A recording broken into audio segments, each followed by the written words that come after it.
actually went. I actually saw you recently. You guys were Probably students, give about 3 minutes to get to class. 3 minutes. Be on time.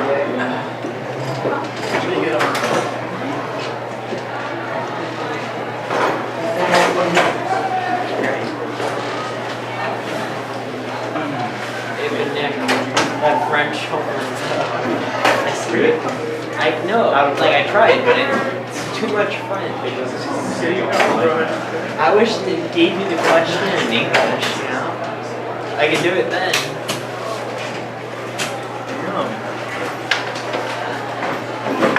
People are right.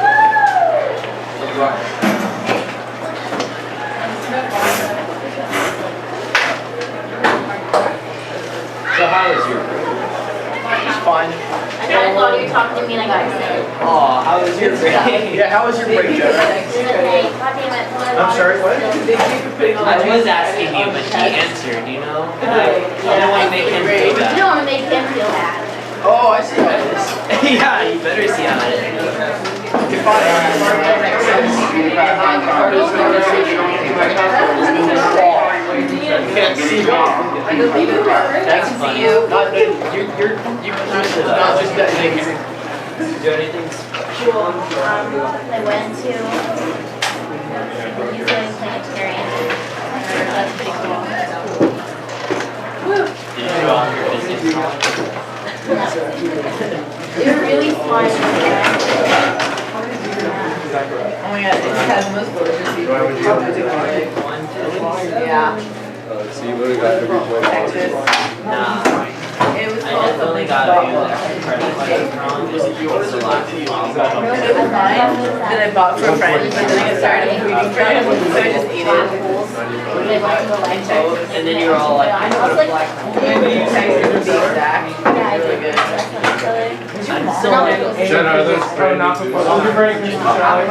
Yeah, I thought they were very less people the better. I don't celebrate holidays. Hey. So that was like a weird. what is up? I don't know. Sorry. It's all good. How was your break? Oh, you did? No. Sorry, I should have. It was great.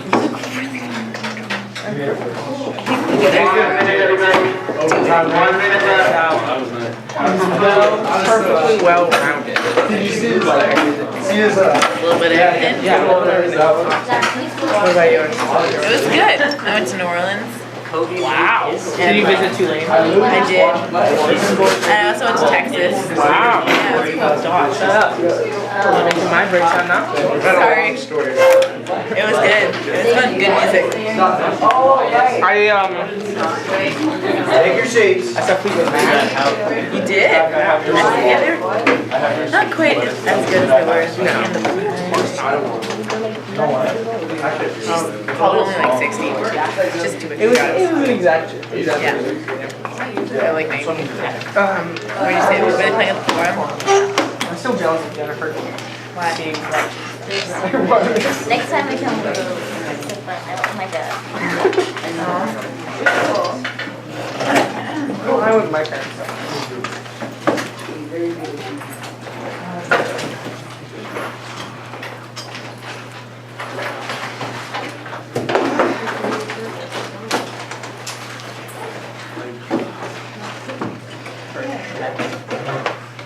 Project.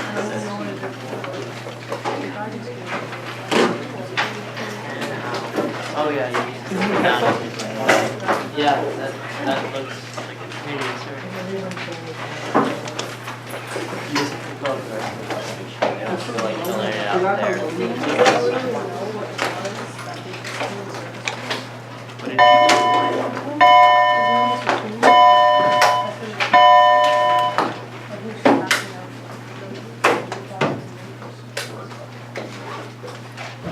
Please take out your notes.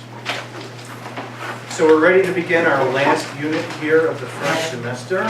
The last unit is basically the first part of chapters 7 and 8, which are concerned with work and energy. I basically take the two chapters and divide it up into two parts.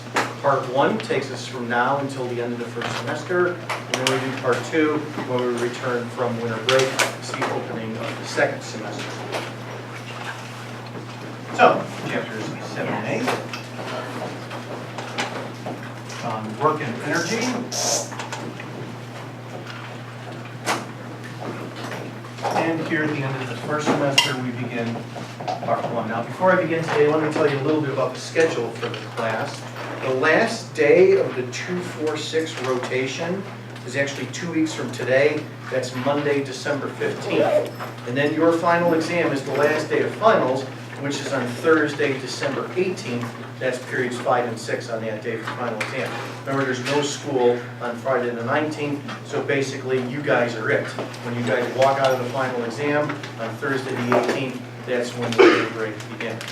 In between now and then, the only assignments that we're going to have in the class are the remaining 4 web assigns, 1 at the end of this week, 2 sets of problems for the middle week, and then 1 set of problems for the last week.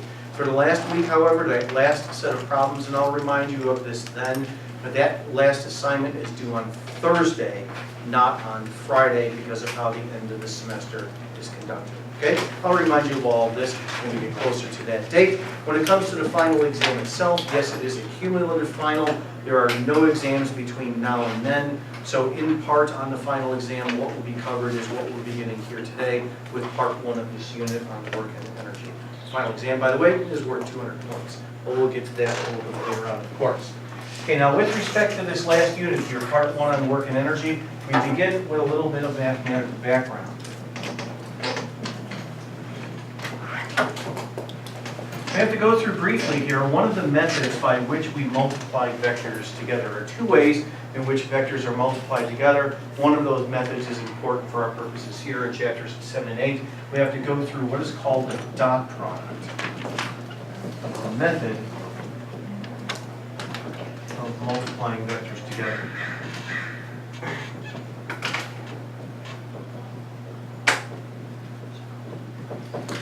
Okay, now the dot product is a definition. It's defined in the following way. Okay, let's say that I generically have 2 vectors. Here's a vector A, like so, and then here's a vector B. And I'm drawing them in this manner such that you can show a geometrical relationship between the 2 vectors. That's the angle that is formed by the vectors. Let's just refer to that as theta. Okay, now we describe the dot product as it's called in the following way. Okay, first of all, you write it with the dot symbol, like so. Don't use the multiplication symbol, that's something else. And we simply then read this as A dot B. Okay, by definition, A dot B is equal to, first of all, the magnitude of A multiplied by the magnitude of B, and then multiplied by the cosine of the angle between the 2 vectors. When you multiply the vectors together in this manner by using the dot product, you do not end up with a 3rd vector. You end up with either a positive or a negative number. The quantity itself, however, is a scalar. So for this reason, sometimes the dot product is referred to as the scalar product. Now, what exactly is being multiplied together here? Well, there's one of 2 different ways in which you can think of it. First of all, you can think of the quantity that I just wrote down in the following way. Let's think of A dot B here as parentheses, A cosine theta multiplied by B. Now, if I think of it that way on my diagram above, what I'm going to do is take the vector A and break it up into components. So here's A, and here's B once again, like so. Here's the angle theta. And now, as I said, what I'm going to do is take the vector A and break it up into components. I'm going to break it up into a component that is parallel to B, like so, and a component that is perpendicular to B right here, where this is then therefore a right angle. Right here is the parentheses. This right here is A cosine of theta. It's basically the component of A that points in the same direction as B. We refer to this, by the way, sometimes as the projection of A onto B. So I'm taking the projection of A onto B here, A cosine theta, and then I'm multiplying it by B. So basically I'm taking the piece of vector A that points in the same direction as B, and then multiplying it by B. Now that's one way to think of it. You can also think of it like this. Let me put the parentheses like so instead. Now you think of the dot product in that manner, then what I'm going to do instead on the diagram above is take the vector B and break that into components. Think of it like this. So once again, here's A, here's be angle theta. But now I take the vector b and break that up into components. I break up b into a component that is parallel to A, like so, and a component that is perpendicular to A, like so, where then right here is my right angle, thereby forming a right triangle. Okay, right here is the b cosine theta, this projection of b onto A.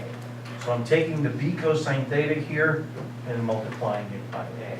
So to basically summarize, all that really the dot product is the piece of one vector that points in the same direction as the second vector multiplied by the second vector.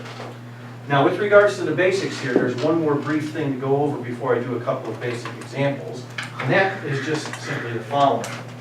I could just as easily, if I wanted to, describe the angle between the two vectors here, A and B, in the following manner. That is, this angle right here. Now, what is that angle there in terms of the original theta from the top board? 360. Yeah, it's 360 minus theta. To be a little bit more mathematically rigorous, right, it is 2 pi minus theta. Watch what happens when I take the dot product using that angle instead. So I'll have A dot B equals then the magnitude of A times the magnitude of B times the cosine now of this angle, 2 pi minus theta. Do you see a trig identity there? The cosine of one angle minus another. Does anybody remember that? Well, probably from some math class in the distant past. You saw the trig identity written in the following way. Usually when you first see trig identities, you see the angles written as the letters A and B. Does anybody remember the cosine of A minus B? Does anybody remember what that is? Cosine of A times cosine of B. Ryan, go ahead, you're on the right track. Oh, I am? Yes, you are. Cosine of A times cosine of B. Plus Good, very good. There's a sign switch. sine of A times sine of B. Very good. Oh my goodness. Out of the 3 honors classes, he's the only person to have gotten it correct. Wow. Yes, cosine, cosine, plus sine, sine. Now, I'm not going to ask you to prove the trig identity, don't worry about that. What I'm going to do is I'm going to use the trig identity right here in the context of the definition of the dot product. So jumping back up to this step right here, now what I'm going to do is rewrite that cosine of 2 pi minus theta in the following way. I'll use brackets here to illustrate. Cosine of the first angle times cosine of the second plus sine of the first angle times sine of the second. Like so. So that's just the trig identity above, applied here now specifically.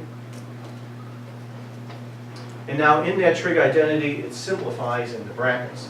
Take a look at the first term. Right here is a cosine of 2 pi. What is the cosine of 2 pi? 1. That was 1. And then right over here in the second term is a sine of 2 pi, which is equal to what? 0. 0. So then if you just simplify what's left over, all that is left over is AB times right here, cosine theta. Like so. And notice that this here is the exact same thing as how it's originally defined up here at the top board. So in other words, it doesn't matter how you think of the angle between the two vectors. You can think of it like this, which is typically, by the way, of course, how we usually do. Or equivalently, if you think of it like that, and you end up with the exact same quantity. Okay, now, so far this is just math. So let's just practice calculating it for 2 simple examples. Let's first of all try the following.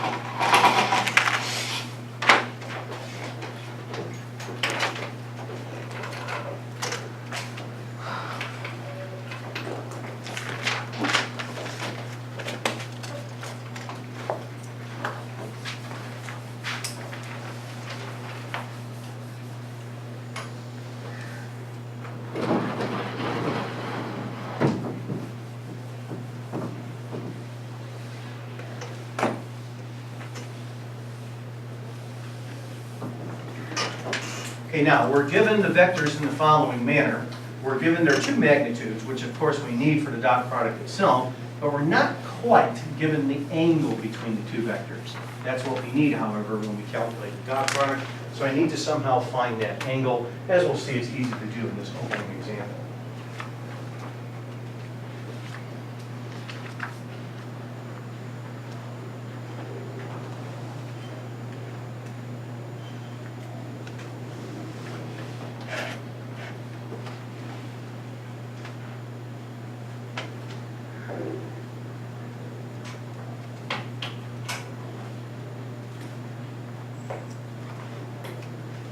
All right, so here's what we're given.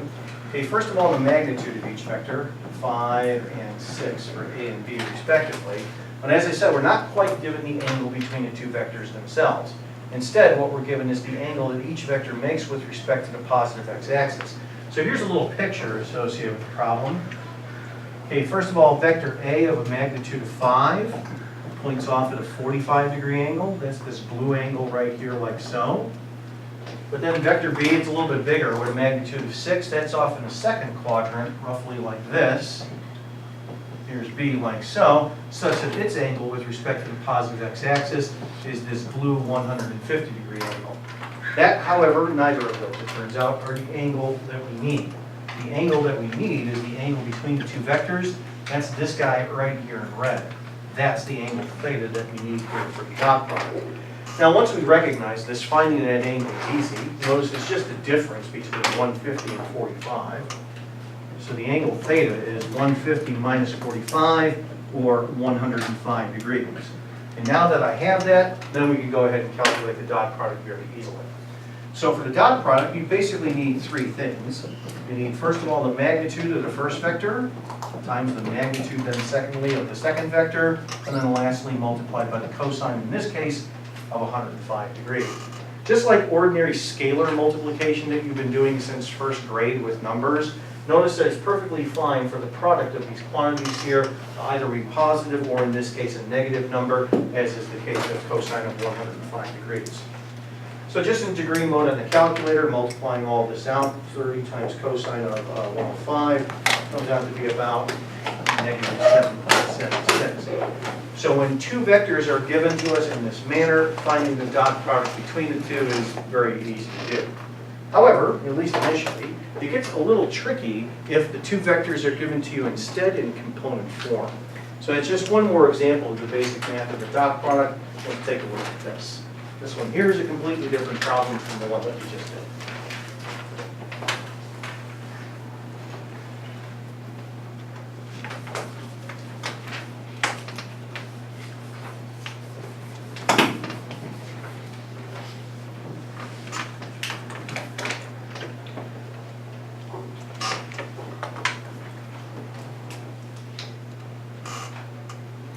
So these guys are in component form. Remember the unit vectors I hat and j hat. So vector A is 6i hat plus 3j hat. And then B is 2i hat minus 6j hat. Now, as I said a few moments ago, we basically need three things when finding the dot product between two vectors.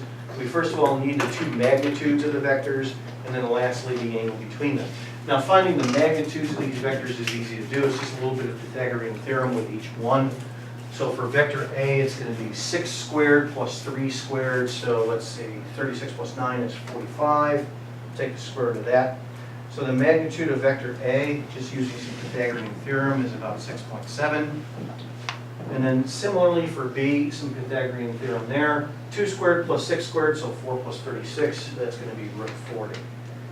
So finding that's easy enough. That's about 6.3, like so. And now I also have to find the angle between the two vectors. Notice that I can't easily do that from just the components themselves. So therefore, in order to find the angle between these two vectors, let's just sketch what the situation looks like. Okay, so first of all, vector A is in the first quadrant. Positive x component and positive y component. Sean, go ahead. Well, that's just Pythagorean theorem of each one. Because remember, each one forms its own little right triangle. So for vector A, for example, it's positive x and positive y. It's in the first quadrant. So it's like over 6 and up 3. Like so I did Pythagorean theorem with that a few moments ago. And then vector B is fourth quadrant. Positive x component and negative y component. So that's over 2 and down 6. It kind of looks something like this. But the angle theta that I need between them in order to calculate the dot product, that's this red angle right there. So I have to geometrically find that angle. In order to find that angle, probably the easiest way to do that here in my diagram is to first of all do the following. What I'm going to do first is find this angle here that A makes with respect to the positive x-axis. Then I'll do the same thing for the vector B, like so. And then I'll add together those two blue angles there in order to get the red angle theta, which is the one that I need when calculating the dot product. Now to find this blue angle here for vector A first, right here is the opposite side of the triangle, that's 3. And then right here is the adjacent side of the triangle for vector A, that's 6. So I'm going to do a little bit of inverse tangent of 3 over 6 in order to find that blue angle. So that's inverse tangent of a half, actually. That's about 26.6 degrees. That's this guy right here. And then I'll do the same thing with vector B. We're given right here, this side of its triangle is 6, and then the adjacent side here is 2. So to find this blue angle, it's inverse tangent of 6 over 2. So inverse tangent of 3, same thing. That's about 71.6 degrees. So now that I have those two angles there in blue, then I can just add them together to find the angle theta that I need here in red. So it's important to realize that when calculating the dot product, you're always looking for the angle between the vectors. That's my red over here. So 26.6, and then plus 71.6, that comes out to be 98.2 degrees. Okay, now that I have that angle, then we can go ahead now and calculate the dot product. So the dot product then therefore, A dot B, is going to be, first of all, magnitude of the first vector, so 6.7, times the magnitude of the second, 6.3, times the cosine of the angle between the two, 98.2 degrees. This comes out to be -6. Now the process itself for doing this is rather simple and straightforward, but notice that it's kind of long-winded. I had to do a lot of trigonometry here in order to calculate the dot product. I had to first of all find the magnitude of the two vectors here by doing some Pythagorean theorem. And then I had to monkey around with some angles here to figure out the angle theta. And then ultimately I ended up with my answer here as -6. However, take a look at these components here very carefully. Using a combination of multiplication and addition, with those components, can anybody get a -6 out of those numbers? Huh? Ryan? If we multiply the x components of both of the vectors and the y components and add them? That's right. Notice that 6 times 2 is 12. 3 times -6 is -18. 12 plus -18 is -6. Yeah, there's a shortcut. Do it one more time. Let me show you where the shortcut comes from. When I initially describe this shortcut, it's however going to look like it's anything but a shortcut. You'll see what I mean as I go. Now, in order to describe this shortcut, let me just generically have two vectors. So vector A is a sub x I hat plus a sub y j hat, like so. So just in general form. And then vector B, b sub x I hat plus b sub y j hat. Okay, let me calculate the dot product between these vectors. So A dot B is then therefore going to be the following. A sub x I hat plus a sub y j hat dot b sub x I hat plus b sub y j hat. Like so. Now all the ordinary rules of multiplication that you've been working with since grade school, they still apply here. So what I'm going to do is I'm going to FOIL this thing. And as I said, when I FOIL this thing, it's going to look like a huge mess initially. It's initially going to look like it's anything but a shortcut. Here's what I mean by that. Okay, first of all, I take this term here, and I multiply it by this term. But when I multiply those terms together, write it like this. Like so. So take a look at that carefully. That's just this multiplied by that. Okay, then I've got my middle terms when foiling. Next I have this multiplied by this.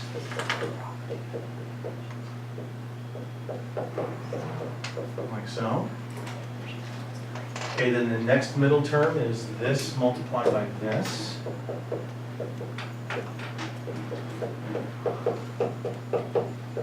Like so. And then lastly, this multiplied by this.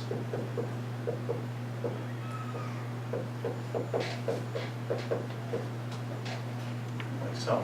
Now all of a sudden, what I've done here apparently is I've gone from one dot product to all of a sudden 1, 2, 3, 4 dot products. So it looks a lot worse than it did a few moments ago.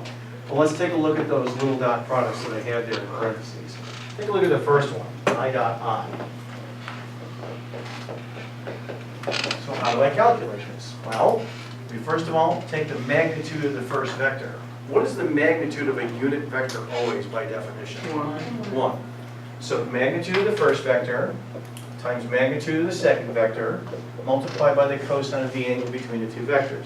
What is the angle between a vector and itself? 0 degrees.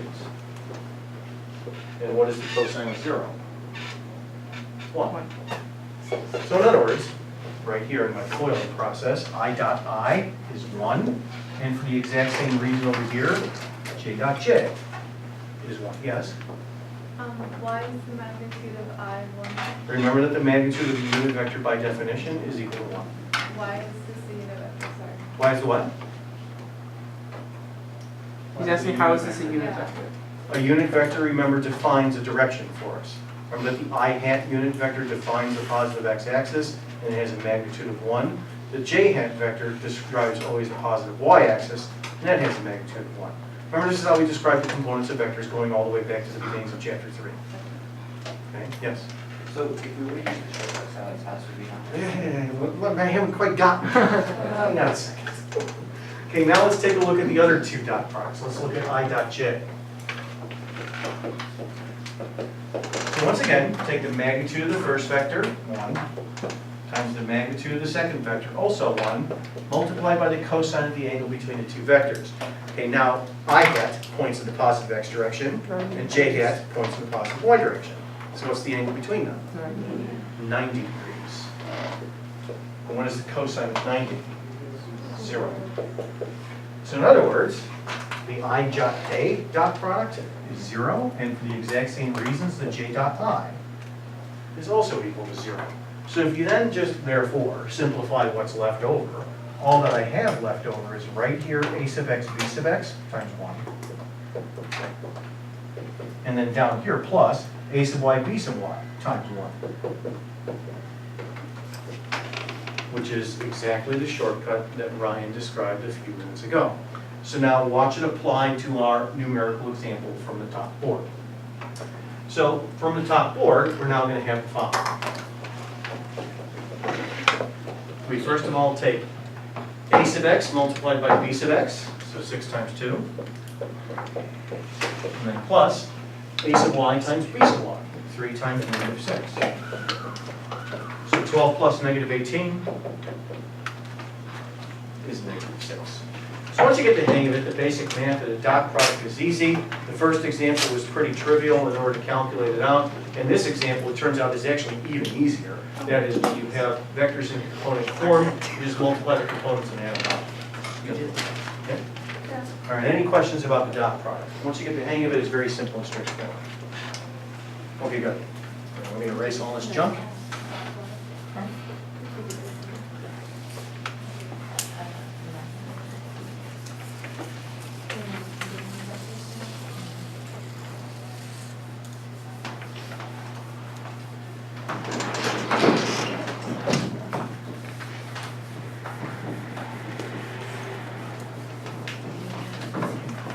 And we now get to the following defined quantity. We now define what is called work. Now, somewhere in the distant past, in some previous little kid science class, hopefully somebody along the way told you what work is equal to. It's equal to two things being multiplied together. It's equal to force times distance. Now, how many of you have heard this phrase before? Perhaps even in, God help you, integrated science. Well, a couple of you had. It may have depended upon which, quote, instructor, unquote, you may have had for that class. But hopefully somewhere along the way, someone told you that work is equal to force times distance. It's actually not quite the case. It's defined a little bit more strictly mathematically in the following way. First of all, for constant forces, the work done by a force, and this is the symbology that we use, is equal to the dot product between the force vector and the displacement over which the force acts.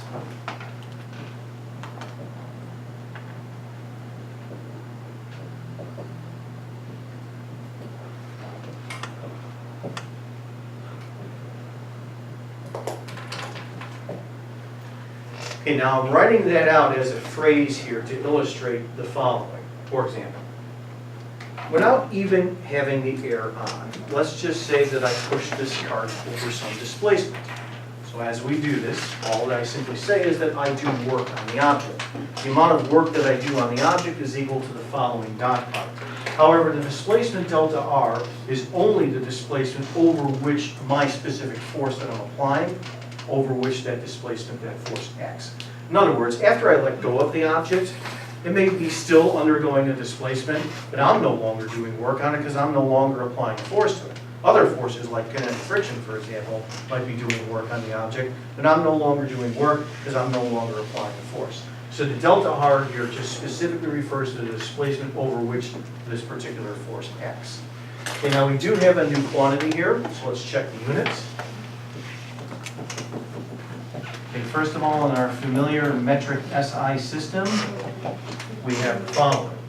We have force in newtons being multiplied by the displacement here in terms of meters. A Newton meter is given its own symbol. Everybody here in this room has heard of it. It's called a joule. It's named after somebody. So Newton meters are joules by definition. Now, even though we haven't seen much of it, just to get introduced to it, in the metric CGS system, the units of work are as follows. We have force in dynes being multiplied by displacement in terms of centimeters. A dyne centimeter is also given its own name. Some of you may have heard of it before. It's referred to as an erg. So, there's an easy way to remember this, by the way. Here's a nice little cute physics joke for you. The dying centimeter goes erg. That's the easiest way to remember it. The dying centimeter goes erg. So, okay, that's just a little bit of FYI. For the most part, of course, we use the metric SI system. It is also important that you know a little bit about the English system. We'll specifically see the English system in the context of work and energy, by the way, deep into the chapter 8. But for now, in the English system, they get really creative, by the way.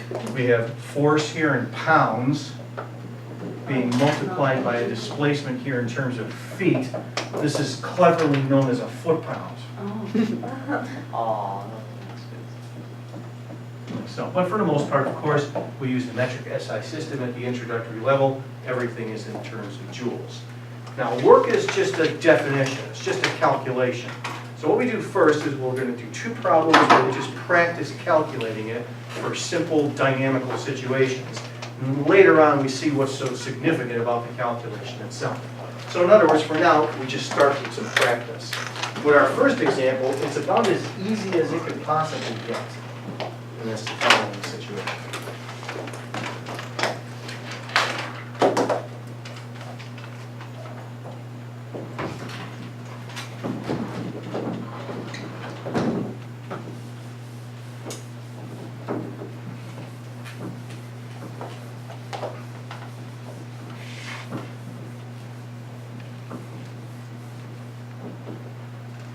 Now all that's happening here is on a horizontal surface with a little bit of friction. The object starts from rest. It's pulled horizontally with a constant force of 15 newtons. We pull it over a displacement of 10 meters. Calculate the work done by each force, and we'll also calculate what is called the net work.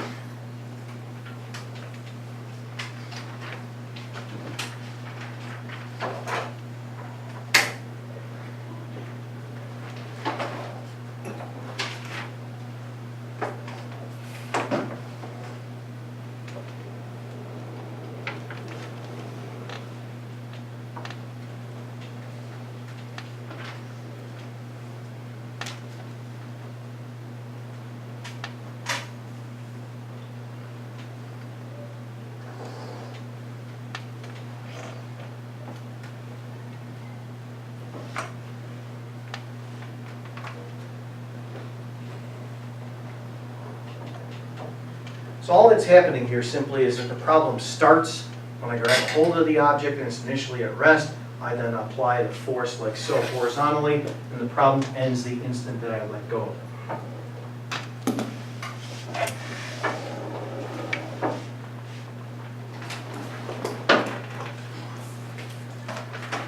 All right, so very simply, we just have the following. Here's our horizontal surface like so. There's a coefficient of kinetic friction of 0.4.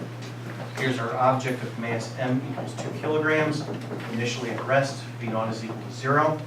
And then I apply this force horizontally like so. We'll just call it F pull. And this is equal to 15 newtons in magnitude. And I pull the object like so over a displacement delta r that's given to us as 10 meters. And then right here is when I let go of the object. When I do let go of the object, it has some speed v, which we're not necessarily going to calculate in the example. Okay, now what I'm supposed to do is calculate the work done by the individual forces, and then also from that, calculate what is called the net work. In order to do this, I have to calculate the dot product between each individual force vector and the displacement. So I need to know the relationship between all of those vectors. The way that we show that is to just draw out a force diagram. So first of all, vertically we have the normal force and gravity, just canceling each other out. A nice little bit of review here, by the way, from chapter 5. And then horizontally, to the right-hand side is the F pull, and then opposing the motion, of course, is the force of kinetic friction. Now, in addition to those force vectors, also draw here off to the side the displacement vector delta r like so I can see the geometrical relationship between the force vectors and the displacement vector now when calculating the work done by the individual forces. So let's start first with the normal force. So I'm going to calculate the work done by the normal force, and in vector form, the dot product is written out in the following way. Notice the vector symbol associated with the normal force, capital N. And then from the definition of the dot product from a little while ago today, all that we simply do is the following. We take the magnitude of the first vector, multiplied by the magnitude of the second vector, multiplied by the cosine of the angle between the two vectors. Now looking at the force diagram here and its relationship to delta r, what is the angle between n and delta r? 90. It's 90 degrees. So I'm going to have the cosine of 90 degrees here, which is equal to 0. So no work is done by the normal force. Now off to the side, I want you to write the following in your notes. What is meant when no work is done? Now we'll answer this question a little bit later on, but the reason why I'm having you pose this question in your notes is for the following. Basically what you're going to begin to learn here at the beginnings of chapters 7 and 8 is the mathematical nuts and bolts of energy transfer, and then its punchline. Its punchline is conservation of energy. Now everybody here is somewhat familiar with these terms. For example, you studied energy transfer in previous situations in other science classes. Consider, for example, the Krebs cycle. You guys remember some of the details from, say, honors biology or AP biology? You memorized and drew out and described all the individual steps of the energy transfer that occurs in cells during cellular metabolism. Everybody remember those details? Well, regardless as to whether or not you remember the gory details, if you do remember what it is that you did in biology class, you basically just memorized all of the steps in the qualitative description of those steps, and that was essentially it. But all of those complexities of what's occurring with cellular metabolism and the energy transfer that takes place within, all of it could actually be reduced to calculations such as what you're beginning to see here. So in a very real sense, chapters 7 and 8, basically the introduction to work in energy in a physics class, from a conceptual point of view, is one of the most important units of an introductory physics class. And the reason for that is because essentially what nature really is energy transfer. And when you study and describe nature, you're describing energy transfer. And all of that mathematically begins here in chapters 7 and 8. We'll answer these little questions a little bit later on. For now, we're posing them, however, as we go, just for these opening couple of problems where we just practice calculating the work being done. Okay, next, just continuing with the calculations themselves, let's take a look at next the work done by gravity. So now the work done by gravity here is going to be the following dot product, and note how I draw this out. Like So notice the vector symbol is above the acceleration term here, acceleration due to gravity. Remember that the weight of an object, the force of gravity acting on it, mg, the acceleration g is the vector itself. Okay, now in order to calculate this dot product, we take the magnitude of the first vector times the magnitude of the second vector, multiplied by, once again, the cosine of the angle between the two vectors. So right here is mg, and right here is delta r. What is the angle between them? Yeah, it's a 90-degree angle as well. Cosine of 90 degrees is equal to 0, so no work is done by gravity. Okay, once we've gotten past those calculations, now we have F pull and the force of kinetic friction, and in those cases, there definitely will be a numerical value associated with the work done by those forces. So next, let's take a look at the work done by F pull.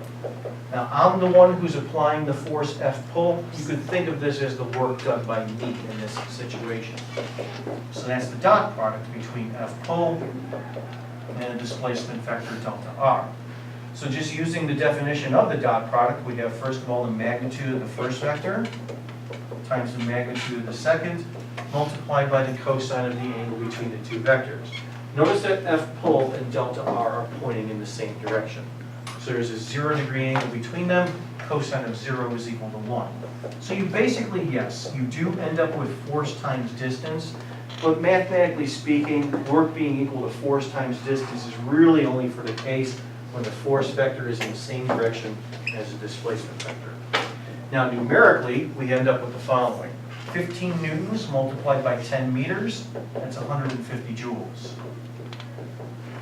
Now this was easy enough to calculate once you get the hang of it, but once again, as of yet, we don't know what this means. So here off to the side, we once again write down the following little question that we'll answer a little bit later on. What is meant by positive work?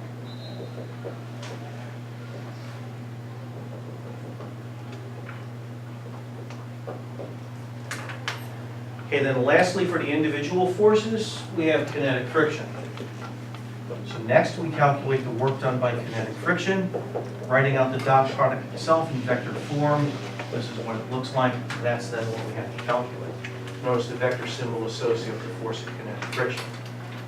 Now, using the definition of the dot product, we have the magnitude of the first vector times the magnitude of the second vector, multiplied by the cosine of the angle between the two vectors.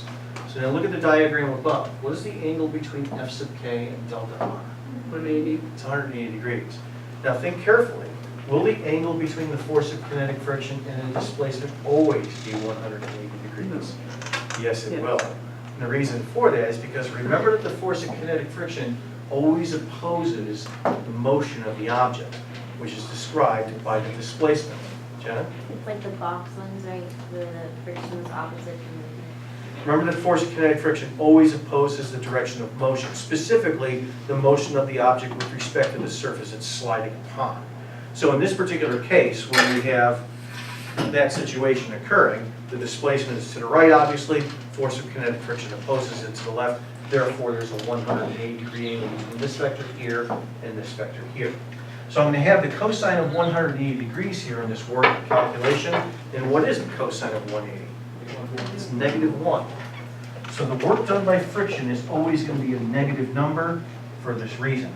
Now to calculate the number itself, we need to know what the force of kinetic friction is, and we know what that is from chapter 5. Remember that the force of kinetic friction is the coefficient multiplied by the normal force, like so. And in this situation, and this is why I wrote it here, the normal force is equal to the object's weight.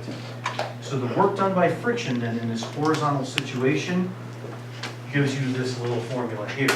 As we'll see in a few other examples over the course of this unit, this is actually always the work done by kinetic friction. As long as the displacement is horizontal, it's always this little formula here. Okay, now calculating it out is easy enough to do. We're going to have here negative and then 0.4 times 2 times 9.8 times 10. That's all the numbers that are being multiplied out here. So negative 0.4 times 2 times 9.8 times 10 comes out to be equal to negative 78.4 joules. Once again, however, even though this was easy enough to calculate with a little bit of practice, we as of yet don't know what it means. So once again, we have a little question here to pose. What is meant by negative work.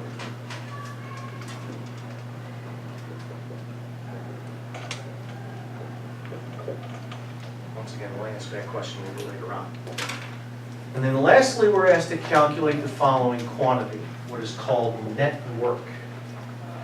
We'll see a little bit later on today why this calculation is so important. For now, we're just practice doing the calculation itself. And specifically, net work is the following. This is, by the way, how you write it, W net. And it's equal to the dot product between the net force, and for clarity or for emphasis, I'll write the word net here, and the displacement vector. Now, there are two ways to calculate this. Both methods are important for different reasons. The first way to calculate this, or the first method, is to just simply do the following. Remember from Newton's second law what the net force is equal to. It's equal to mass times acceleration. So the first way that I'm going to calculate the net work done in this situation is I'm going to find that dot product there, ma dot delta r. Now, in order to find that dot product, however, we do have to do a little bit of chapter 5 stuff. I'm going to jump back up here to the top board, and I'm going to add up the force vectors using F equals ma in order to find the acceleration. So a nice little bit of a review from chapter 5. When I add up the forces here horizontally, F pull is in the same direction as the acceleration, which is obviously to the right-hand side, and the force of kinetic friction is in the opposite direction. So when I add everything up using F equals ma, horizontally we have the following, like so. And then in order to calculate the acceleration, once again, we need to know what the force of kinetic friction is. Now that we've seen this stuff over the past month or so, I'm going to do some shortcuts at this point. The force of kinetic friction is equal to the coefficient multiplied by the normal force. In this horizontal situation, the normal force is equal to the object's weight. And then lastly, to find the acceleration here, just divide out by the mass to the other side of the expression, and that will then give us the following. So a nice little bit of chapter 5 review. Okay, calculating out the number is easy enough to do. 15 newtons here first, then minus 0.4 times 2 times 9.8, minus 0.4 times 2 times 9.8, and then divided by 2 kilograms for the mass, and this comes out to be 3.58 meters per second squared. So this is the number that I'm going to need here in calculating the net work on the right-hand board. Now over here on the right-hand board, I'm basically finding the dot product between these two vectors, but notice that both A and delta R point in the same direction. So when I calculate this dot product, I'm going to have the cosine of 0 degrees, a 0 degree angle between those two vectors. Cosine of 0 is equal to 1. So basically this is just force times distance, like so. And so calculating this out then will give me a certain amount of joules. I'm going to have first of all the acceleration, which is still in my calculator, then multiplied by the mass, and then multiplied by the displacement of 10 meters. And this comes out to be 71.6 joules. There is, however, a second method of calculating net work here, which is important for other reasons. And this second method is actually even easier than the method that I just did. Here's what I mean. Okay, once again, here's our definition of net work. But remember what the net force is also equal to from Newton's second law.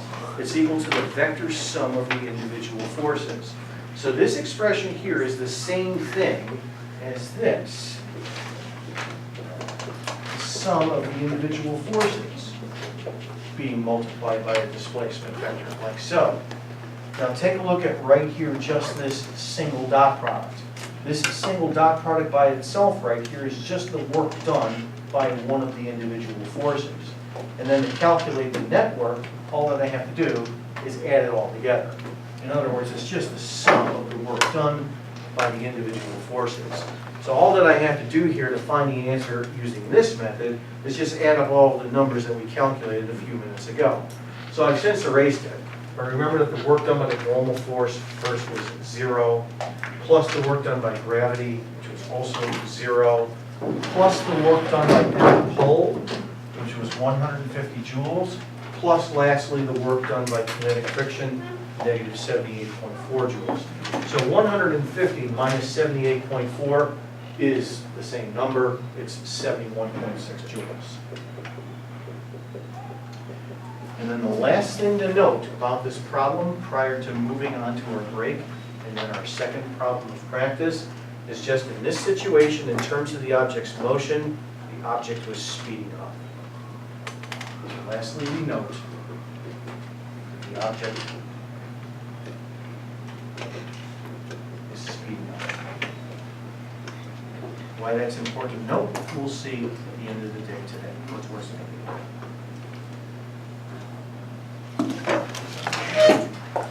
All right, that's the first of two practice problems before we go on. We'll do the second one in a few minutes after we take a short break.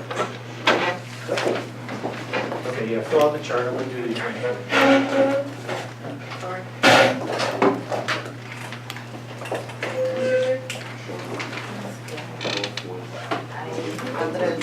No, I'm sorry.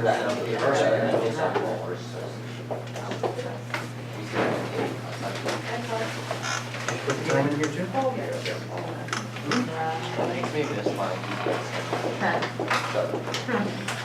I feel bad. I'm sorry. I feel bad.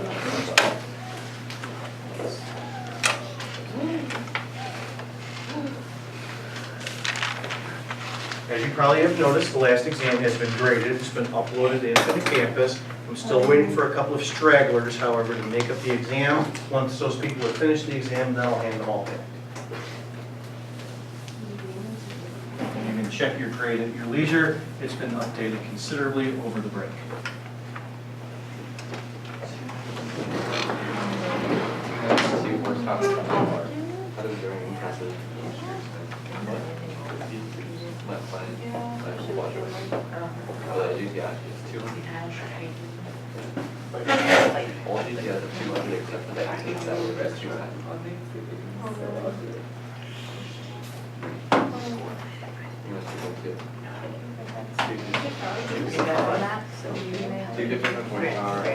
The format is usually your last thing followed by your first thing in the middle initially.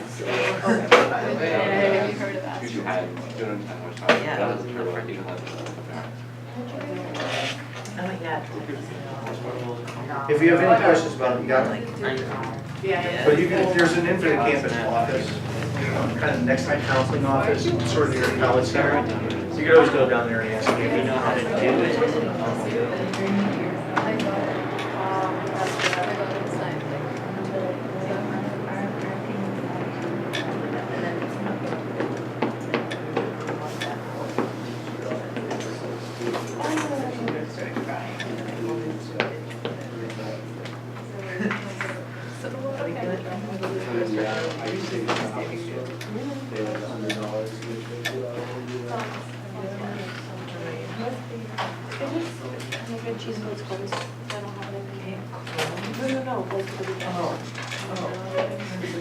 And when is the extra credit due? 12. It's due 11:59 p.m. on Friday, December 12th. Is that coming up? Don't wait until 11:58 p.m. to hit submit. Because if you have a problem, I do not accept any late papers under any circumstances. You have 3 weeks to do this assignment. So don't wait until the last second to submit. Yes. You round. Do I round? What do you mean, do I round? Do I make round what? Does he round? I would have an 89.6. Would you round that to an 8? If you have an 89.50, I will round it to an 8. If you have an 89.49, it's rounded to an 8. Can you tell me that? So you want to round that to an 89.5, which would be... I'll round it to the nearest decimal, or to the nearest percentage, right? Excuse me. Nearest percentage point. What, 89? This This is the saddest moment of my life. On stage. Who do you have? Ms. Baker? Should I do that extra credit? Who do you have for your What do you run? But I miss college, don't forget about it, but I still like it. Every night. Yeah, I can't believe it was like 102.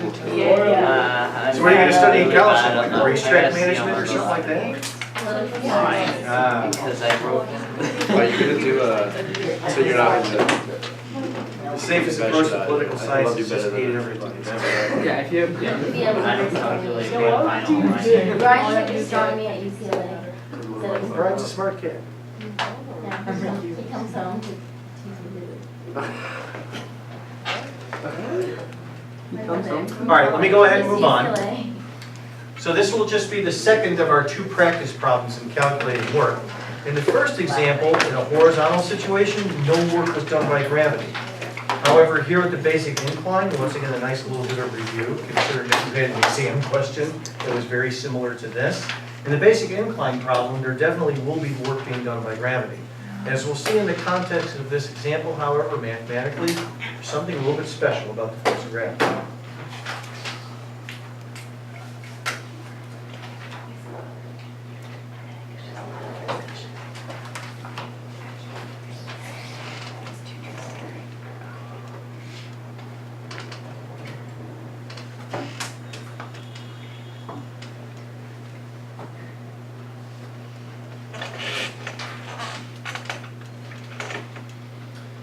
Okay, now all that's happening here in this problem is that we take the object, release it from rest, say at the top of the incline, accelerates down the incline and speeds up as it does.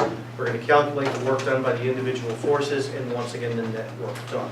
So it's a practice type of calculation.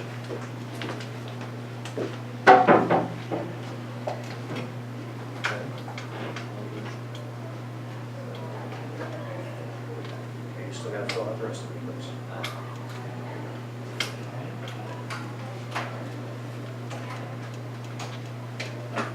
Okay, now remember how this basic incline is set up. Once again, it's a nice little bit of review here after coming back from Thanksgiving break. Okay, here's the incline itself, and I'm going to make the numbers easy to work with in this example. Okay, right here the angle theta is 30 degrees. You get a little bit of kinetic friction, the coefficient here is 0.1, and the mass of the object itself is just 1 kilogram.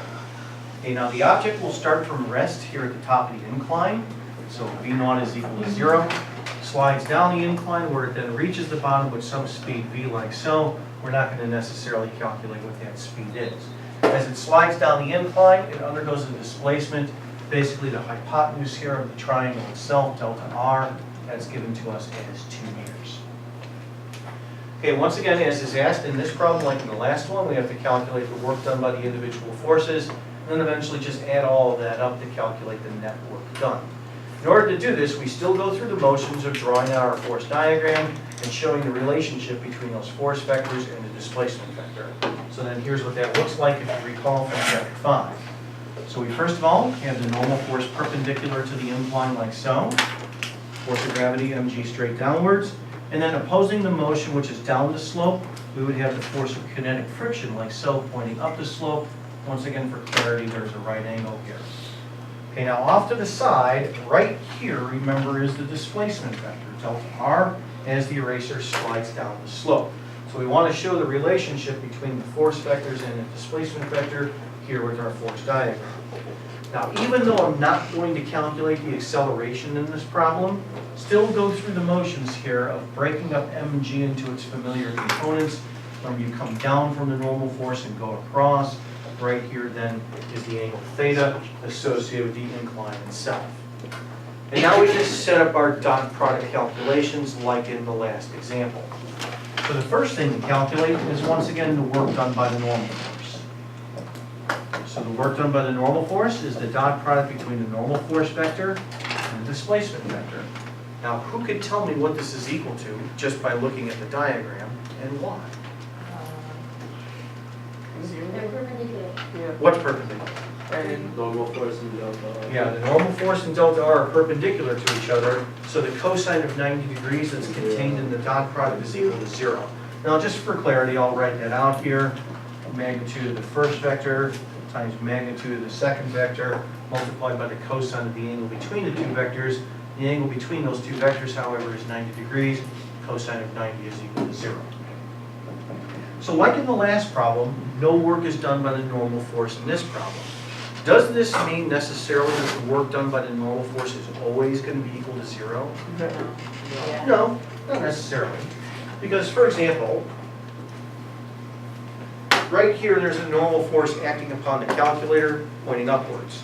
And then let's just simply say that I do this. If I do this, the normal force and the displacement vector delta r are both upwards. They're in the same direction. So they're not at a 90-degree angle. In this case, they're at a 0-degree angle when I do this. So yes, in this situation, work is being done by the normal force. But notice what was necessary for work to be done by the normal force. I was necessary. Now what about this case of the incline? Well, in the incline situation, as we just calculated, no work was done by the normal force like so. In order for work to be done by the normal force in this situation, however, the following would have to happen. Like so. In other words, I would be necessary. What this means in terms of energy, we'll get to a little bit later on. But suffice it to say, no work is done by the normal force. Okay, now before we get to gravity, let's look at kinetic friction. So we have next, the work done by friction, which is this dot product here.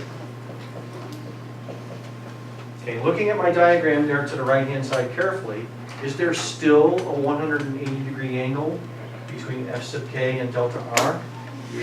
Yeah. Remember, the force of kinetic friction always opposes the motion. The motion is always the displacement vector delta r. So I'm going to have here then the magnitude of the first vector times the magnitude of the second times the cosine of 180 degrees. Cosine of 180 is equal to -1, so we pick up our negative sign once again for that reason.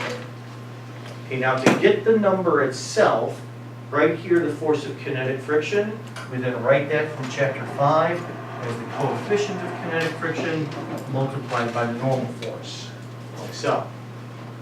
And then I haven't written it down here, but remember what happens in this basic incline situation using F equals ma? The normal force, remember, perpendicular to the incline cancels out with this adjacent component of mg. This is mg cosine theta. And remember that they cancel each other out because there's no acceleration in that direction.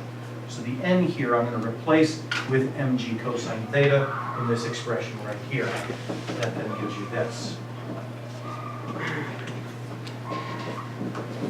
Now before I calculate this number and then move on, just be a little bit careful here when you review this later on. There's basically two cosines that are being contained in this calculation.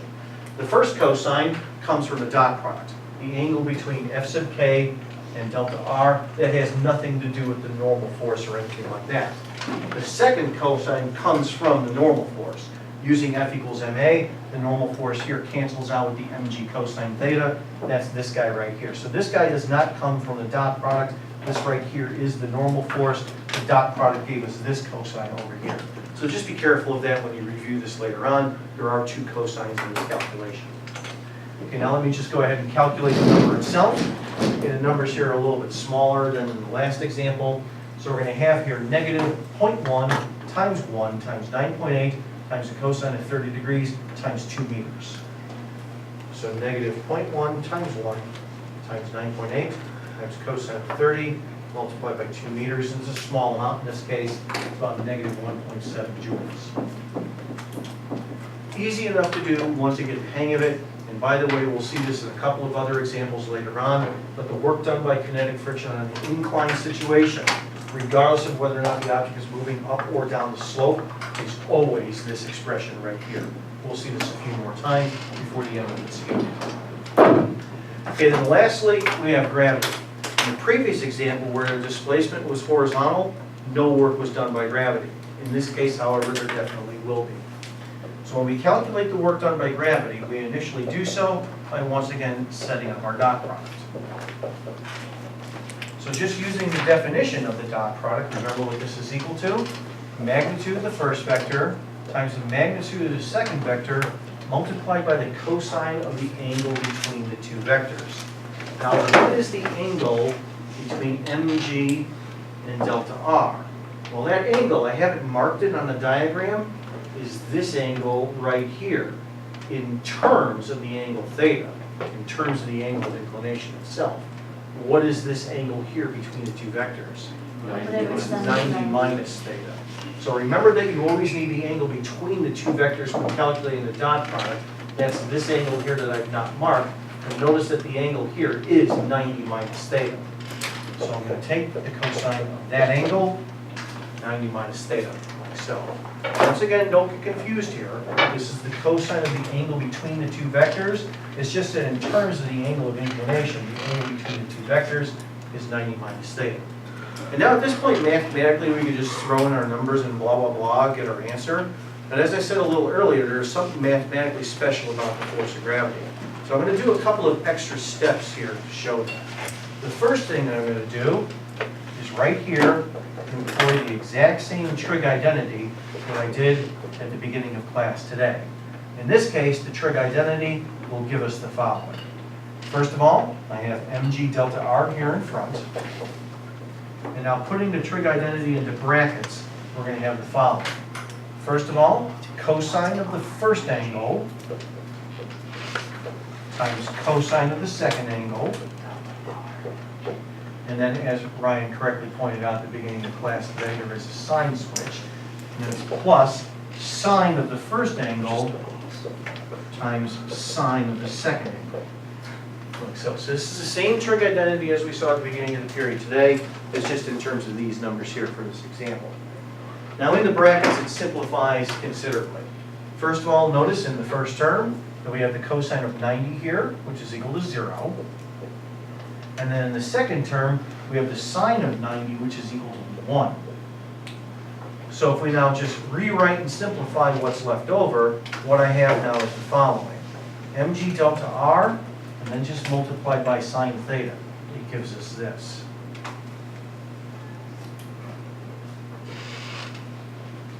Now, why did I bother doing this? Well, take a look at this right here. In terms of the geometry of the incline itself, it's not marked on my diagram, but what is this quantity that I outlined here describing about this triangle? It's describing the opposite side of the triangle. The opposite side of the triangle, which is just right here, is equal to the hypotenuse multiplied by the sine of the angle. In terms of the motion of what's happening in this situation, all that that's equal to is the height change. The object just goes from here to here, and when it does so, it moves through a height change that's equal to the opposite side of this triangle. The height change here is usually referred to as h. So because this right here is the height change, delta r sine theta is equal to h, we end up with the following result for the work done by gravity. The work done by gravity only depends upon the height change. Let's go ahead and mark this in your notes. Note that the work done by gravity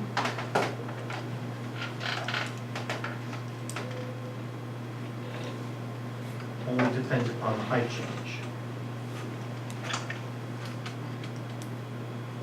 I'll give you a moment to write this.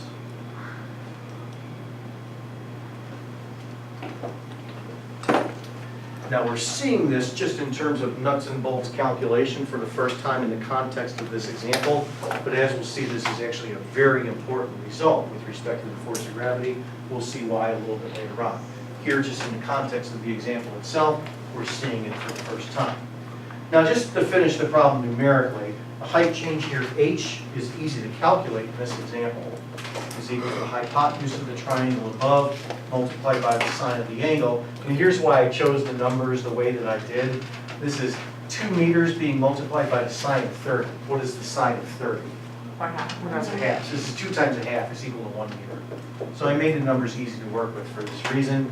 So then to calculate the work done by gravity here numerically, we have the following. 1 times 9.8 times 1, which is then therefore 9.8 joules.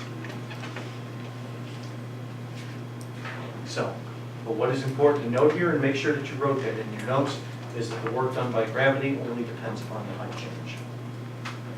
Okay, then lastly, just to finish the example, we're asked to calculate the net work as well. The easiest way to do that, very simply, is just to add up all the work done by the individual forces. So we first of all have the work done by the normal force, which was 0, plus the work done by friction, and then plus the work done by gravity.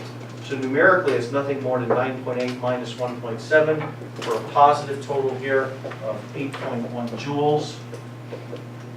And the last thing that we'll note before we move on is that in this example, like in the last one, the object is speeding up.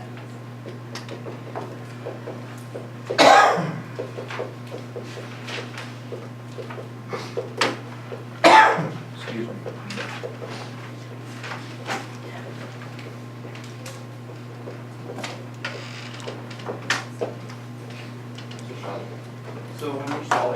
done by gravity, can you just go right off the bat and solve for H and then multiply that by them for A? What we'll see a little bit later on, it's gonna take me about another lecture or two to get there, is that a lot of what you're beginning to see here, some of it can be shortcutted, especially when it comes to this term here, the work done by gravity. What this has to do with energy, which is what I'm gonna get to in just a few moments, we'll see at a later date. Yes?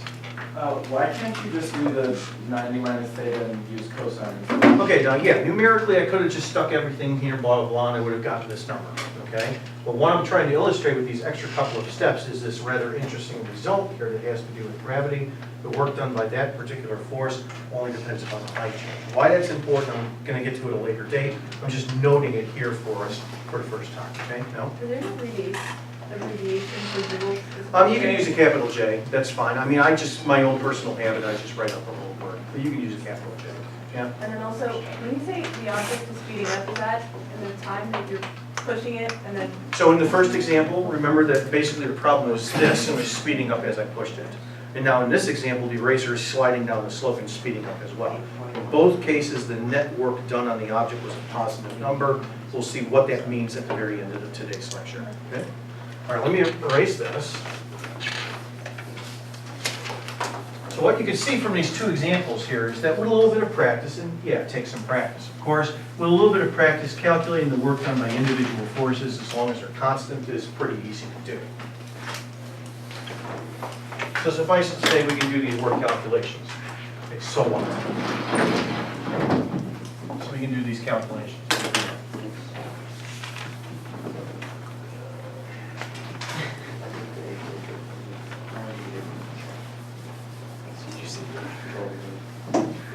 Well, now we get to the problem.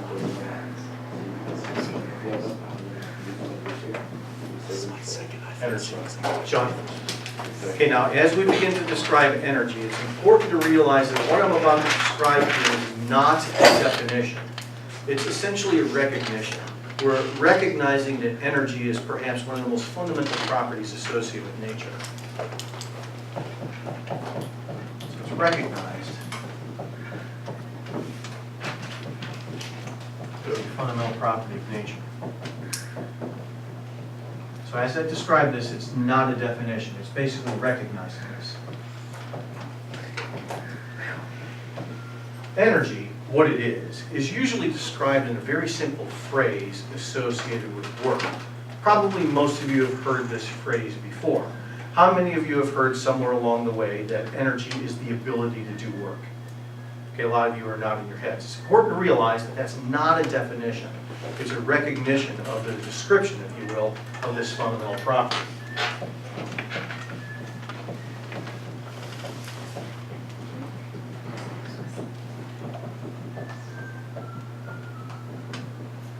Now look at what this statement is saying. It's basically saying this. If you see me apply a force over a displacement, you see me doing work. What allows me to do work is that I have to somehow have this property associated with me called energy. And it's energy that allows me to do the work itself. When you see this happen, however, do you sit there and say to yourself, oh, okay, I see energy? No, you just see work being done. So if you think about it carefully, this is kind of a tricky concept to grab your head around because energy is an intangible property. You don't see it directly, you just see me doing work, for example. So it's intangible. So because it's intangible, a perfectly legitimate question to ask is, okay, does energy actually really exist?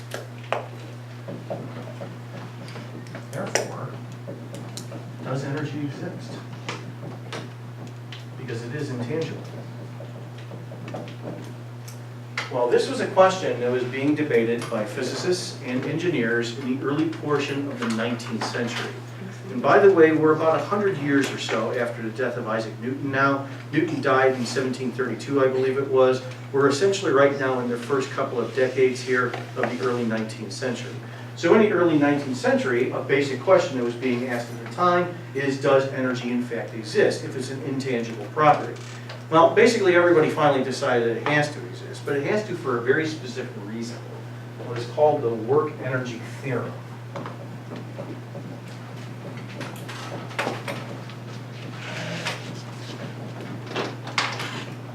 Before I get into a description of the work energy theorem, by the way, incidentally, what was going on in Western Europe, the United States, and a few other countries around the world in the early portion of the 19th century? The Industrial Revolution. The Industrial Revolution is not possible without an understanding of the basic physics underlying it. And that basic physics, of course, is work and energy transfer. So this is essentially the theoretical underlying science, if you will, of the Industrial Revolution. The Industrial Revolution would not have been possible without our understanding the underlying physics. And it basically all boils down to what is called the work energy theorem.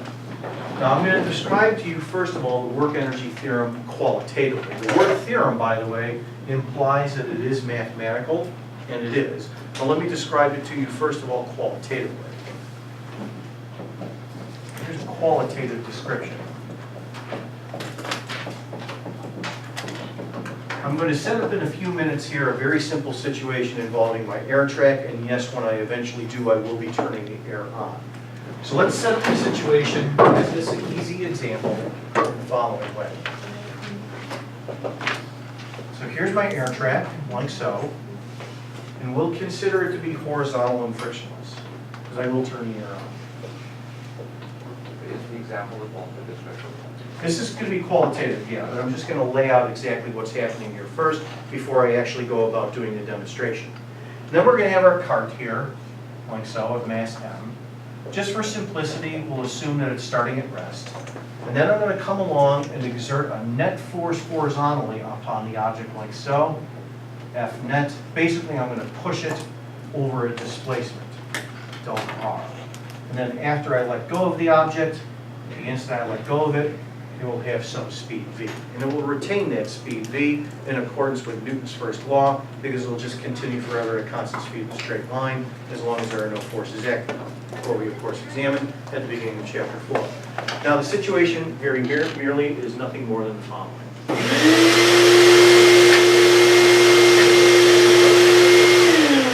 So let's say, for the sake of simplicity, that when I push the object over a displacement, let's say that I do 100 joules of work. So let's say 100 joules of work is done.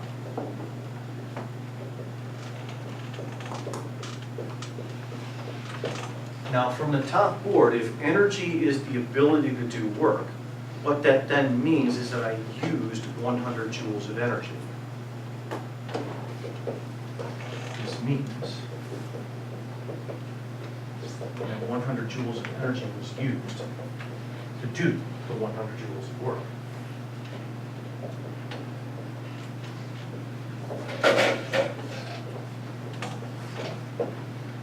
So think about that carefully. If you see me push the object over a displacement and we calculate out of it the work that I do, say 100 joules, and energy is the ability to do work, this means that somehow I must have contained, if you will, 100 joules of energy. I used that 100 joules of energy to do the 100 joules of work.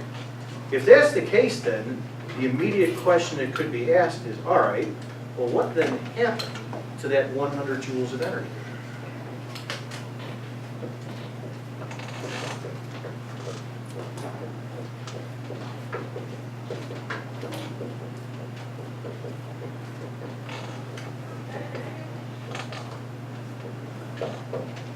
So watch it happen one more time here. Once again, start the object at rest, turn the air on, push it like so. I do 100 joules of work, I use 100 joules of energy. If that's the case, then the next immediate question asked would be, okay, what happened to the 100 joules of energy? Can anybody tell me? Trudy? Okay. Wait a minute. There's a big word. She used the word transferred. Energy was transferred to the object.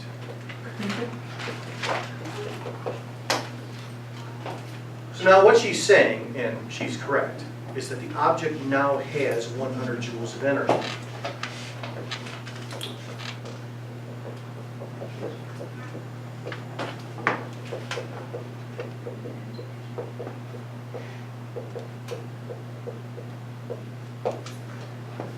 Now, she said that based upon her prior experience in our science classes and so forth, and she is correct. But how do we really know this?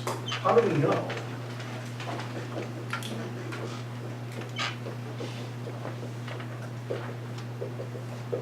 That the object does in fact contain 100 joules of energy. Watch the process happen again, but this time I'm going to add a little something to it. Now I'm going to do this.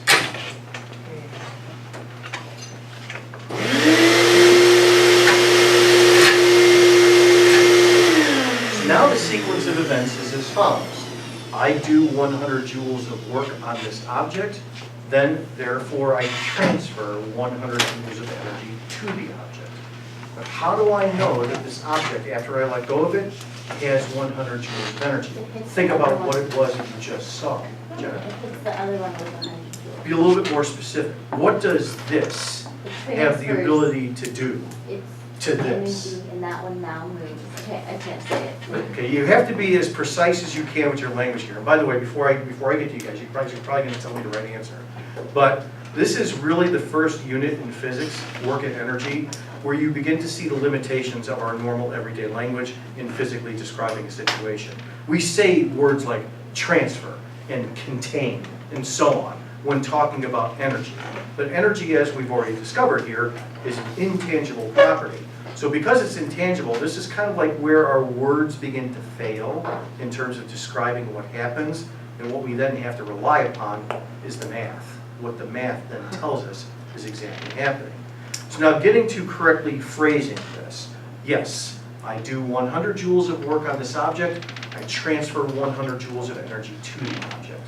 But what did this object have the ability to do to this object over here? It had the ability to do work on it. This then means that a moving object must contain energy. Not because it's moving, that's the incorrect way of saying it. But a moving object must contain energy because a moving object has the ability to do work on something else. This is the simplest form that energy takes, the energy associated with motion. It's called kinetic energy. Yes? When you did it originally and it hit the end thing, it transferred 100 joules of energy. Yeah, I mean, it jiggled, for example, the air track a little bit. But as we'll see a little bit later on, I'm kind of jumping ahead here by saying, but this is good enough to say it. What eventually happens to all of the energy in all of these situations with this demonstration? It ends up as heat, which, as we'll see later on, is another form of kinetic energy. And I'm getting a little bit ahead of myself, and I'll get to that a little bit later on. So to answer this question, we would then say the following. The energy was transferred to the object now has 100 joules of energy. We know this because a moving object has the ability to do work on something else.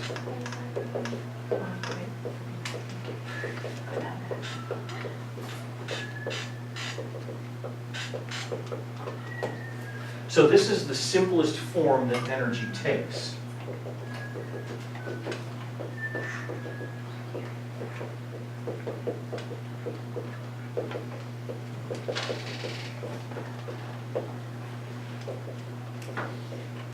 The energy associated with motion.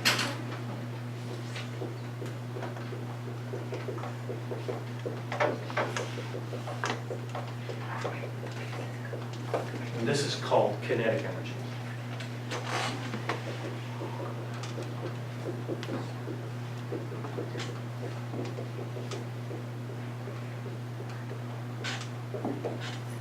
So by doing work on the object, I transferred energy to the object. The transferred energy shows up in this case as the energy associated with motion. The simplest form that energy takes, that's what's called kinetic energy. So then therefore, why do we bother to define work? In other words, what does work describe for us? It describes energy transfer. That's its role mathematically. And the mathematics of the dot product is a perfect description of energy transfer. That's why we bother to define it. Just summarizing it here for us.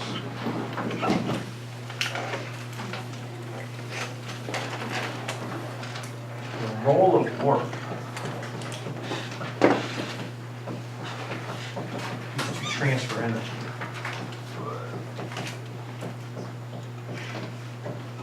And the mathematics of the dot product is a perfect description of this.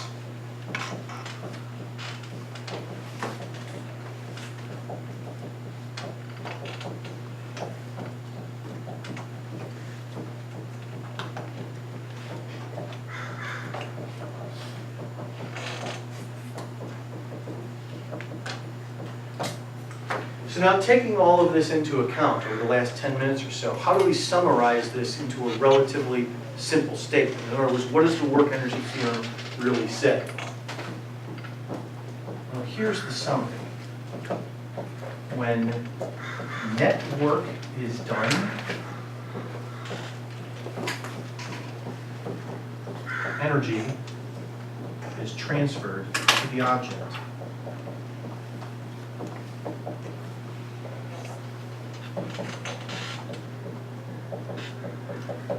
The transferred energy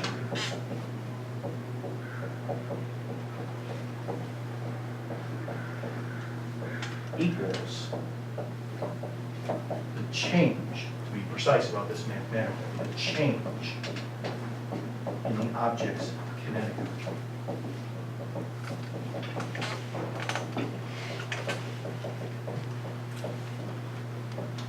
Essentially, this is what everything that I've described here for the last 10 minutes or so boils down to a couple of short, simple sentences. Think about it in the context of what I did. The object started at rest. It had 0 kinetic energy. And then I did net work on it, thereby transferring energy to the object. When I transferred the energy to the object, the 100 joules in my simple example, this then became the change in the object's kinetic energy from 0 joules to 100 joules after I stopped pushing it. So the role of work, the work that I did, was to transfer energy to the object. That's essentially what the work energy theorem says. Now, how do you say this mathematically? Actually, very easily. Here's how it's done mathematically.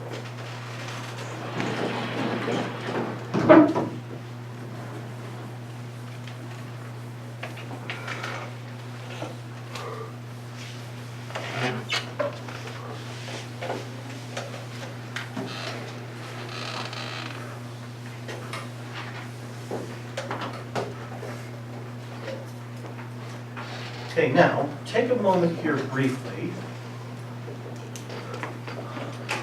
to reproduce this diagram, but we're going to generalize it a little bit more. Here's what I mean by that when I text this briefly. Next down. Let's say the object was already moving like so, somehow, before I come along and I push it. And then when I do push it, I increase its speed like so when I let go of it.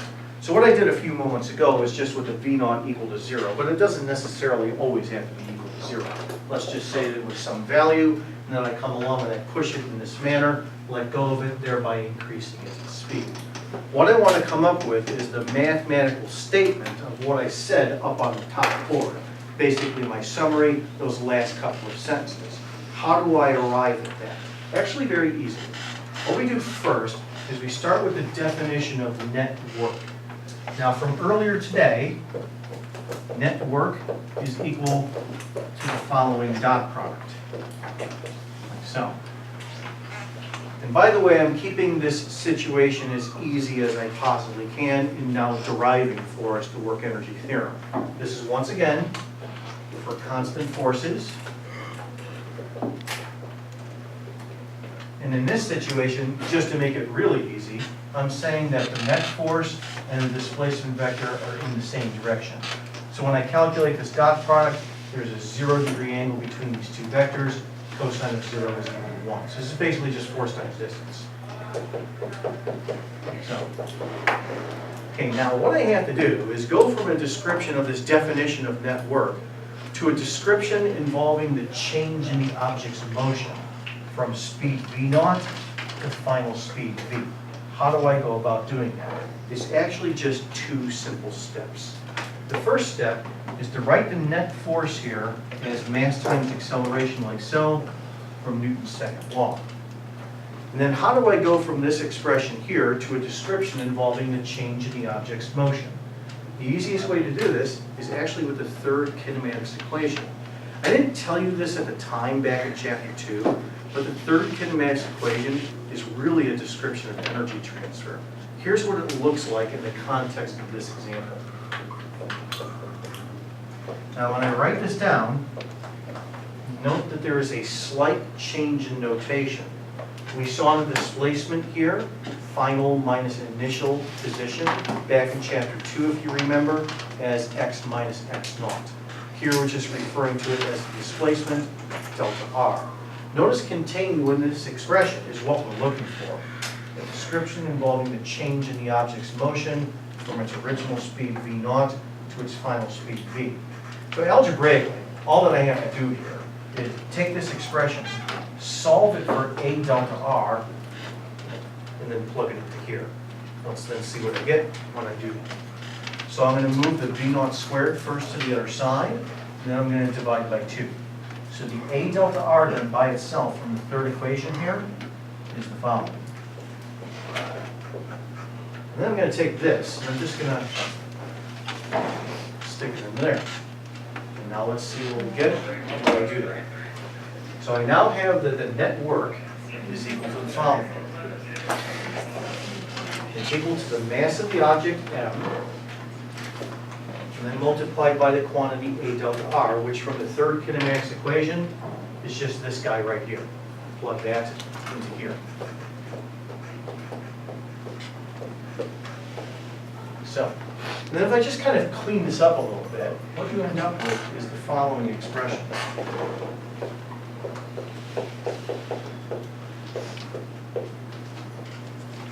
So, notice that we have a new quantity here, this 1/2 mv squared. It goes from an initial value before I push the object, when the speed was v naught, to a final value after I push the object with a speed v. In other words, by doing net work on the object, that results in a change in some quantity. This quantity 1/2 mv squared from an initial value to a final value. This quantity 1/2 mv squared is interpreted as the energy associated with motion. It's the object's kinetic energy. So just in general, kinetic energy is referred to as a capital K. And the amount of kinetic energy associated with a moving object is 1/2 times its mass multiplied by its speed squared. So before I push the object in this situation, when the object's already moving somehow, it already has some kinetic energy. That's 1/2 mv naught squared. But when I push on the object and increase its speed, like I did in the 2 examples that we had today, then I increase its kinetic energy. I increase its kinetic energy from its original value to its final value. The difference between the two, the change in the object's kinetic energy, is exactly equal to the net work that is done upon the object itself. In other words, it's those couple of sentences up on the board now being described here mathematically. So the work energy theorem then is written out the following way. Net work equals change in kinetic energy. Then here's how it just briefly relates to the 2 problems that we did today. Remember in both of the examples that the object was speeding up, and we noted that at the very end of the problem? What that simply means is that in each of the 2 examples, the final kinetic energy was greater than the initial kinetic energy. The net work that was done in both of the examples was a positive number. When the net work done is a positive number, that results in a transfer of energy, as I've already described. The transfer of energy exactly equals the change in the energy associated with motion, the change in the object's kinetic energy. So that's where we're going to end here today. How we then apply this expression to situations and then beginning to understand exactly what is meant by energy transfer, we start to take a look at next time. Okay, now let's go ahead and take a look here at the board. Okay, as I said briefly at the beginning of the period, between now and the end of the semester, there are 4 sets of web-assigned problems. The first set is the following 5 problems due on Friday of this week. Now these problems right here are opening problems for Chapter 7, which is essentially what I've covered here today. Probably review most, if not all, of the problems based upon today's lecture. Certainly we'll be able to do them after Wednesday's lecture a little bit later on this week, but of course that's due Friday of this week. And then after that, I remind you to keep working on the extra credit. If you haven't already started it, you probably want to get it started on it. It's not due this Friday, but it is due on Friday the 12th, 11:59 p.m. That's a hard deadline because I'm not accepting any late papers under any circumstances. So don't wait until the last second to do it. Don't wait until the last second to submit it, especially if you anticipate having any problems with it now. All right, that's it for today.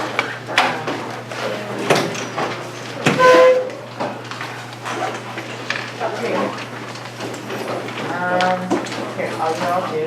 And do the whole thing. By the way, of the 3 honors physics classes, I believe there were a neighborhood of 4 or 5 papers on the exam where the scores were 165 out of 150.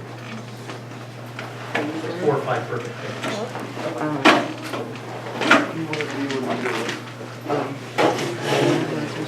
Is that one of the agenda? Literally asked last time. Nope.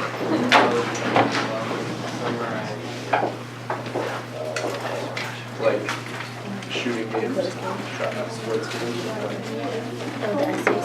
Yeah, do you see what you say? Like, why do you just get so disgusted? They do that last night. By the way, you don't have to hit all the subtopics in your essay. I took a session. Yeah, when do you do your Electoral. A description of what it was that you presented. So it's like, it would be not that Summary of what it is you're bad. I was surprised, like for my final. And you don't change it for me. I just kind of. Yeah, so, can you do that one after you do this? Because I was thinking like. Yeah, I did. But it's when I did offer a solution, I was so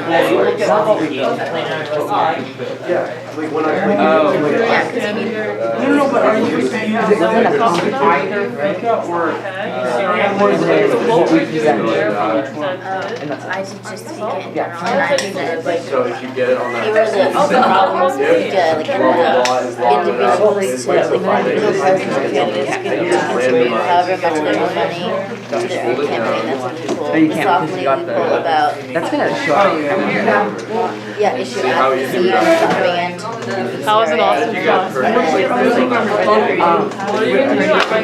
everyone does that one.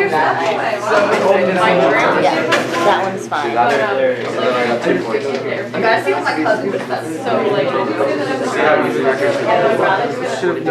Oh my god. I was sick and all day was Saturday. Are you like? Yeah, for one But it's so much more dynamic doing. I always just do my schoolwork first. The other one is like, oh, it's Cuban. Submit the essays. She didn't show you guys? Like the first ever coding thing. It was on No, like I'm reading out. That's what I was gonna What other coding stuff? Wait, why are you? What? Yeah, that's One of my heads. Yeah. Wait, Bentley, what? Okay, that's been updated. Oh no, I wish. Yeah, why? He sent me this. You wanna see this?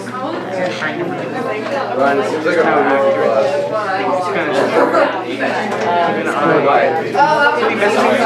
No, I can be like. He said the group. I'm talking to him. Wait, it goes back to you. It was at 6 and 7, 8, and girl. Her friend and his friend. It's more complicated. Girl has stuff on the wall. And that kind of girl. 7, 8. You don't think I do? I mean, that's all. Did she all do So, something? Make that big. Do you use the one? yeah, I had it.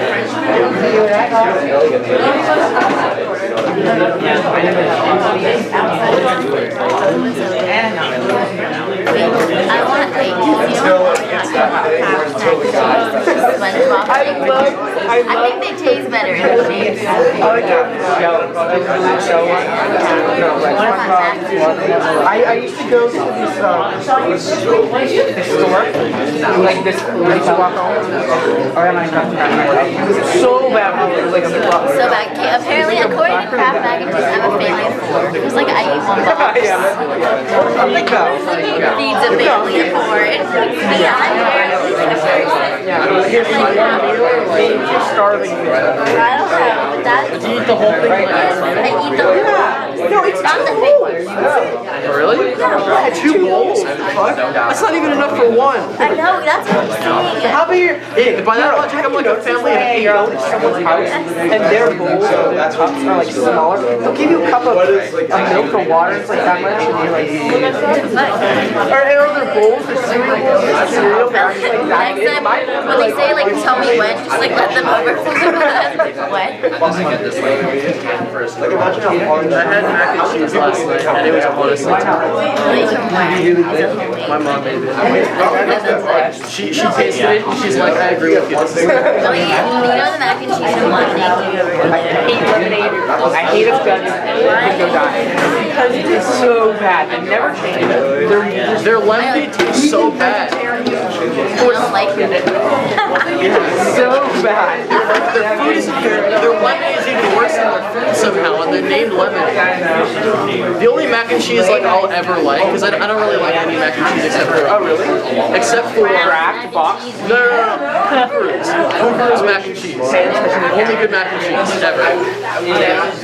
It's kind of like El Pollo Loco, I guess. It's just like it's like chicken and like mac and cheese. That's still orange. But no, It's not naturally orange, like fluorescent. that's okay. Not that. My dad always makes the baked macaroni and cheese with the breadcrumbs on top. But he puts Broccoli and cheese don't go together. They just don't. No, they don't. I don't know. When I was younger, like I hated it so much that like every time my parents would give me milk, like I would just pretend I was allergic to it or something. I still don't eat the stock. I only eat the I prefer the head. yeah. I don't eat. It's like a tree. Yeah, but It's like a midget tree. Yeah. It's like a Jedi tree. Thanks, guys. Just go add really every time. Like not feel bad. It's like an did you are you gonna call your contacts even like private? Oh, you know what?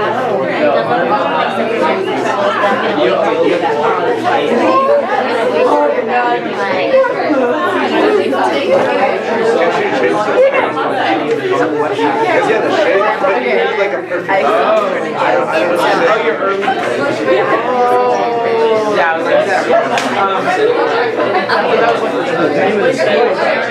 But like, back on like December 15th, so after that, I've done all my apps. I've actually Diego has a baby. 15 apps. I do a lot. That's why it's I mean, trying to yeah, no, I can't. kind of cool how smart I've done like, No, but it is. how do you code? How do you code the code? You know what I'm saying?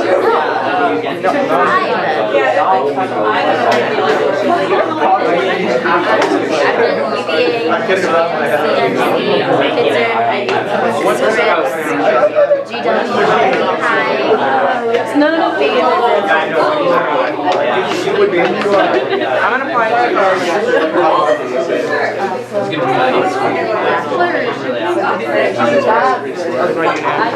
quantity theory and of course. What type?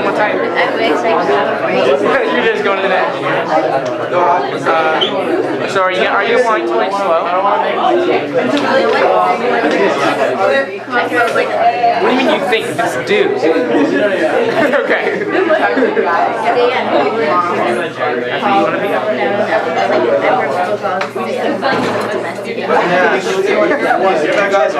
Hey, it's the hardest job in the world. Have you seen that? Have you seen that commercial? It's like they're fighting for mom. Like they do a web interview and it's like describing the job of mom. He's like, wait, and he's like CEO guy, and then it's the hardest job. It's 24 hours, no breaks. yeah, like on holidays. I love that video. And it's Cry. But not when you're asleep, you don't have to work that. Yeah, you do. the video makes you Okay, but what do you do? Then it's like me. Then you have no purpose. You just don't bother you. Then you're not a mom. Then you're not a mom. No, business in this job. But yeah, I saw that. Wait, I didn't know which one that was, but yeah. Very cute. I wish I made And like all these people wanted this job. I don't know what it is, but I want it. Like, Yeah, it was probably good. Yeah, because why would people go and say like, yes, I really want this job? Yeah. Like unpaid. You get paid in I'd love to get a guys. And then you become a teenager and then you get paid in curse words and I love my mom. well, you're not the stereotypical YouTube. Yeah, you see. Mr. Shalley, can love be described with math? Probably won't get it, but you know. Everything can be described as mathematically, the girls are evil. I've seen that. Wait. I've proved to you the case. Yeah. I may have the picture, hold on. Wait. That girls are evil. Oh my god. Oh my god, no. Oh my god, they Just do. so you mathematically prove that girls are evil. I like And now, assuming right enough, it turns out that girls require a great deal of time and money.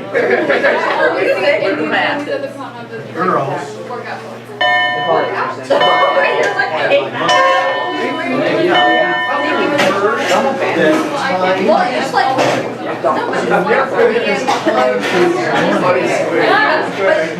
Square. Oh, I was gonna have you go. Okay, now you probably have also heard that money is the root of all evil. Evil. That stuff wasn't free. Square. He's not there for fun. He needs money. He's there for fun. That was funny. Was it just you and her? Yeah. Yes, girls require a great deal of time and money. Well, what if? I'm shocked. You're welcome. See you later.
Big fight yesterday.